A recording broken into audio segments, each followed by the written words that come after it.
양심과 엿바꿔 먹은 사람들이 참 많이 있는데요. 겉에 보이는 것도 중요하지만 안에 감춰져 있는 게 굉장히 중요합니다. 반갑습니다. 골든마우스 인사드립니다. 공사를 하다 보면은 양심과 엿바꿔 먹은 시공자들이 참 많습니다. 싼 게 비지떡이라고요. 단열 공사, 베란다 확장 공사를 하다 보면 뜯고 단열 공사를 한 걸 보면 참 어이가 없는 경우들이 많이 있는데요. 당연히 베란다 확장 공사를 하면 샤시도 이중으로 해야 되고요. 또한 바닥 같은 경우도 난방이 끊어지면 난방을 같이 연결을 해야지 나중에 결로가 생기지 않으면서 곰팡이가 쓸지 않습니다. 그렇지만 양심 없는 그러한 분들을 보면 참 어이가 없는 경우들이 참 많이 있습니다. 지금 같은 경우가 공사하기 위해서 베란다 쪽을 뜯은 영상입니다. 무슨 보물단지 감춰놓은 것도 아닌데 쓰레기란 쓰레기를 참 차곡차곡 정성껏 감춰놨네요.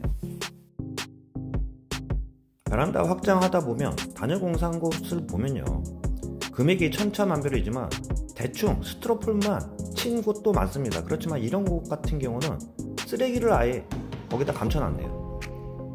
확장 공사를 하면은 보이는 면도 중요하지만 안 보이는 벽면에 단열 공사를 굉장히 꼼꼼하게 해야 됩니다. 또한 그 바닥 같은 경우도 난방이 안 들어가 있기 때문에 난방 연결까지 확실하게 한 상태여야지 나중에 결로 현상들을 막을 수 있을 텐데요.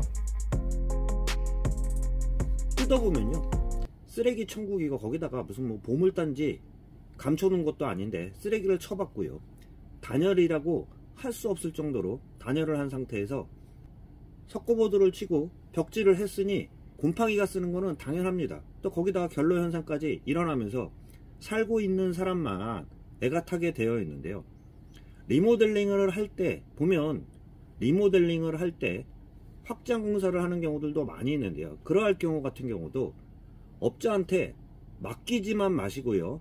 맡겼다 할지라도 덮기 전에요, 석고보드를 치기 전에 그 안에 단열 공사 같은 경우가 제대로 되어 있나 꼭 확인하는 게 확장 공사를 하는데 가장 중요한 점이라고 할 수 있죠.